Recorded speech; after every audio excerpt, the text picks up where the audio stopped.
Nandiyan na si Lolo.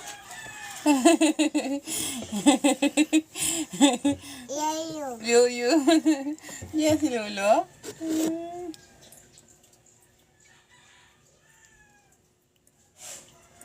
Oo. Diyos ko. Wala, hindi pa marunong maghugas ng pinggan. Nag-asawa, nag-ano na. Pero walang asawa, nag-ano lang. Nagsama lang sila ng ilang months. Then, yun, madaling magsawa. Bata pa eh. Ngayon, ano.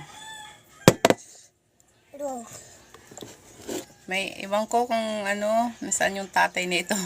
Hindi nagsusupport ang tatay nito eh. Kahit na panggatas lang, wala. Kaya ano, dito na lang sa akin tumira. Pasarap lang.